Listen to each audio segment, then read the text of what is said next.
Today I would like to talk to you on law number 2 of teamwork. That is the law of the big picture. And the law of the big picture says the goal is more important than the role. I love this law because as I watch teams, many times I watch them totally lose perspective. And somehow, and this happens to me, this can happen to anybody, somehow we begin to think that what we do as a part of the team begins to be more important than anything else. And we get kind of consumed with our job, and we get consumed with our role, and we become what I call role conscious instead of goal conscious. What I want you to understand about this law is that any time you lose perspective, any time you fail to see the big picture, almost always you fall into the rut of feeling that what you're doing is most important. In fact, you know what the number one challenge I think of a leader is when working with a team? I believe the biggest challenge is keeping the big picture in front of the team at all times. Because isn't it true, there's a tendency for us just to lose the big picture. And again, begin to get consumed in our job and what we're doing and just fail to see the big picture. For example, in the Enjoy group, one of the things we found that was very helpful is if we have people working in the stock room with our products, for example, or some of the people perhaps making phone calls and registrations or filling in data entry in computers. Here's what we found. One of the most important things we can do every once in a while is to get them out of that seat or whatever their job is and take them to a conference and let them see the big picture. Let them see how important they are to making it all happen, but let them see the big picture. Because when we fail to see the big picture, when we lose perspective, almost always we'll put our role above the team's goal. Let me give you, I love this piece. This is one of the funniest pieces on perspective that I've ever read, and it's a wonderful story. So let me just read it to you, okay? This is a story of a girl in college who's in a little trouble, and so she's writing to her mother at home. Okay, dear Mom, since I've been away at college one full semester, I think it's time to bring you up to date as to what is going on. Shortly after I arrived at college, I got bored with dormitory life, and I stole $10 out of my roommate's purse. With the money, I rented a Honda bike and crashed it into the telephone pole a few blocks from the college. I broke my leg, but was rescued by a young doctor who lives upstairs from the apartment house on the corner. He took me in, nursed me back to good health, set my leg, and thanks to him, I'm up and around again. We wanted to let you know that we're going to be married as soon as possible, since we're having some trouble on the blood test because there's a disease that keeps showing up. We do hope, however, that we will be married before the baby arrives, and we will be home shortly thereafter to live with you and Dad. I know you will love the baby as much as you have me, even though it will be of a different religion. Please try to understand the reason we are having to come home and stay with you and Dad is because my doctor friend wants out of medical school because of all the attention he was giving to me and my condition. Really, Mom, I didn't steal $10 from my roommate's purse, or rent a Honda bike, or hit a telephone pole, or break my leg. I did not meet a young doctor of a different religion, nor are we going to be married. There is no disease or test or baby to worry about. And I won't be home to live with you and Dad, and he won't be either. Mom, I am getting a D in geometry. And I'm getting an F in geology. And I wanted you to accept these grades in their proper perspective.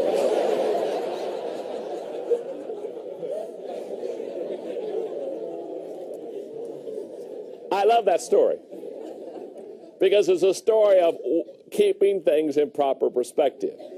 As a leader working with your team, you've got to keep the big picture. They have to constantly see perspective, or they will begin to think their role is more important than the team goal.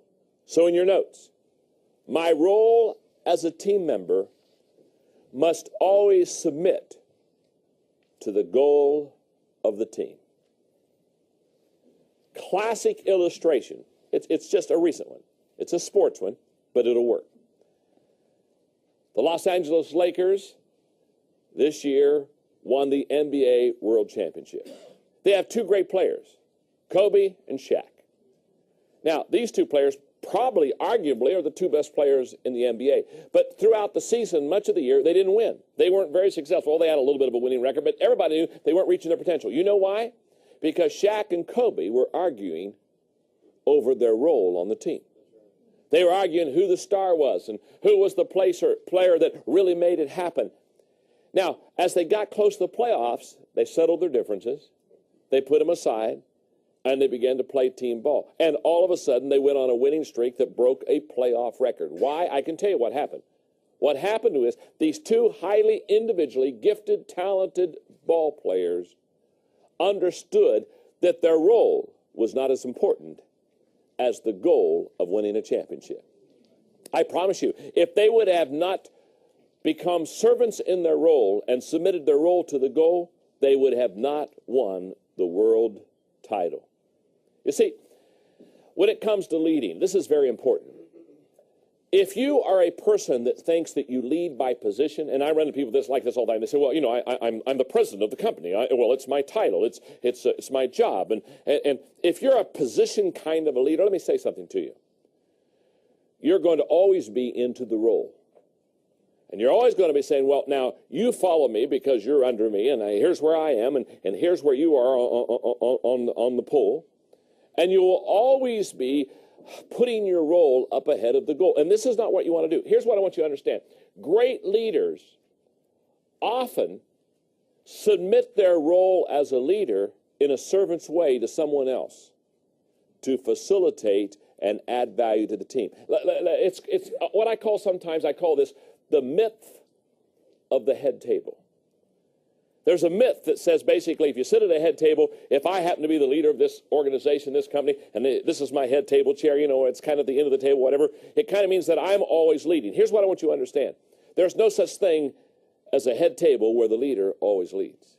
We've already shared that in the 21 irrefutable laws of leadership, not everybody does all 21 laws well. So therefore, what that means is there are many times when I submit my role as the designated leader to someone else because they're going to do a better job than I am.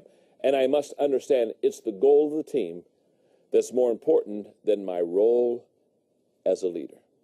So in your notes, here's the way this works. A servant leader, and I think this is the best way to describe what I'm trying to teach in law number 2. A servant leader serves the mission and leads by serving those on the mission with him. That is so good. Let's talk about it for a moment.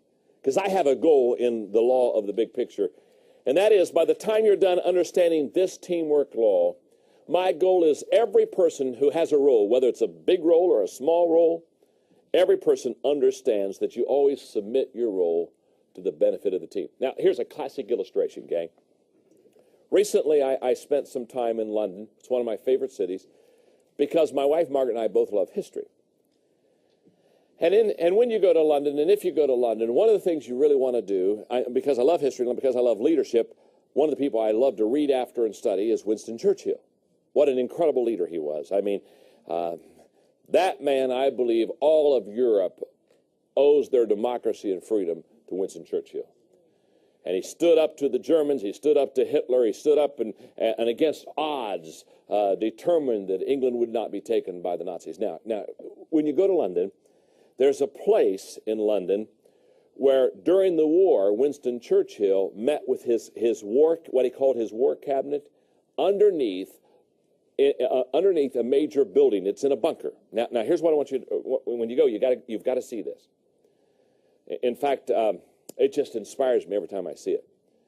When the war came on, World War II, and England realized that they were in major difficulties and they had major challenges, Winston Churchill went under this major building. It was all bunkered with steel and with concrete for their protection. And he said, I must put with me on my team in this bunker for the next several years, and for this one I think it was about 5 years, He said, I must bring the best team members with me. So here's what he did. He chose 7 other men that were the greatest minds of England to go under the bunker and live with him and stay with him until he could help England come to victory. Now, here's what I want you to understand. He didn't choose his best friends. Some of the people that he put on his cabinet war room team were political enemies. But he said, this is not a time for politics. This is not a time for Democrat and Republican. This is not a time for pettiness and division and politics. He said, I've got to get the best minds in this war room because we've got to bring England together. Here's a man who understood the goal is more important than the role. In fact, what's interesting is one of the men who was on his cabinet war room team, one of the men, as soon as the war was over, defeated him and became the next prime minister. In other words, he worked right alongside a person who would take his job after the war was over. But it was okay with Winston Churchill because he understood that the goal is more important than the role. Now, what I'm saying to you is, as you go out and work with your team, for example, if this is my team right here, if this is my team, what I have to understand is, what's your name? Missy. Okay, Missy, what's your name? Fran. Chris. Okay, if I've got Missy, Fran, and Chris, and they're all on my team, and I'm doing the 21 airfield ball as a leadership, maybe Fran is better at the law of navigation than me. So when I come to the law of navigation, when we have to navigate something, we have to go from point A to point B to point C to point D. Now, when that happens, gang, here's what I do. Do I have the role of the leader? Of course. I'm maybe the owner of the company. Maybe I'm, quote, the boss. I'm the founder. I don't know who I am, but I'm the head hoopah, okay? But when it comes to navigation, if from a 1 to a 10, I'm a 3, but Fran is a 9, what that means is I give up my role as a leader. And I say, Fran, and I tell the rest of the team, Fran will be leading us. And Fran's going to navigate, and I give the leadership baton to her, and you know what I do? I serve Fran, I follow Fran, I take her directions.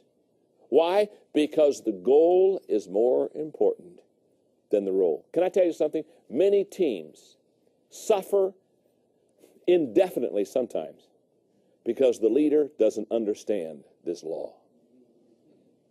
We serve one another. We give and we take. For example, in the Enjoy group, I have a fellow by the name of John Hall who excels in relationships. He's the best relationship guy on my whole Enjoy group team. He's the president of Equip. So if there's a relationship issue to deal with, guess who I hand the baton off to? I give it to John and say, go for it. I have another guy who's the president of Enjoy Stewardship Services, another company that I have. His name is Dave Sutherland. He is a strategic genius. So if there's strategy to be involved, what do? I take the baton and I hand it off to Dave and I say, you're the strategy guy. Strategically, take us to where we need to go. I have another guy who's the president of my organization called Enjoy, named Kevin Small. Kevin is major in looking for opportunities. So when I need an opportunity, when we need to expand, when we need to grow, when we need to flex our muscles, when we need to do a new thing, what do? I take my baton and I say, Kevin, here's the baton. You take it. You're the leader. Tell me what I need to do. I'm following. I'm on your team. Let me support you. How can I serve you? I have a wonderful lady who's been my assistant now for many years named Linda Eggers. She handles all the details of my life. So therefore, when there are details to be handled and arrangements to be made and appointments to be set, what do? I say, Linda, you're the leader. Tell me where to go. And she says, go. Tell me how long to stay. Call me when I should come back. Send me a map. You know what I'm saying? She does it all. Why? Why? Because she's better at that than I am. My brother, who excels and has been for many years a successful businessman, when it comes to a business plan, when it comes to somebody to give me strategic advice on the business, I bring Larry into the room and I say, okay, Larry, help me out. How would you do this? And because of his experience and because of his success in business, he says, John, here's the business plan. And he maps it out for me. Why? Because he's better at it than I am. when it comes to consulting people, especially pastors. I've got a guy named Dan Ryland on my team who has for years consulted them. And so when a pastor says, what should I do about this? I say, hey, Dan, here's the baton. Now, here's what I'm saying. It's very important for you as a leader to know all the strengths of your people. It's very important for you to know their temperament. It's very important for you to know their gifts. It's very important for you to know their abilities. And then it's very important for you to utilize them effectively. And you utilize them effectively by passing the baton off them and saying, not saying, well, I'm the leader, so therefore I should always lead. Hello. That's like saying, I'm the leader and I have all the answers. Can I tell you something? I don't want to be on your team. This would not be a very fun team. So in your notes, the law of the big picture basically says successful teams look up at the big picture. That's the first thing they do. Then they size up their situation. Then they line up the needed resources. Then they call up the right team members. Then they give up their personal agenda. And then they step up to the next level. And I love the teamwork thought in your notes. When you see the big picture correctly, you will serve the team more quickly. And then there's always a question in each one of these laws. And here's the question for the big picture. Do I place the team above myself? It's a great question. It's a teamwork question.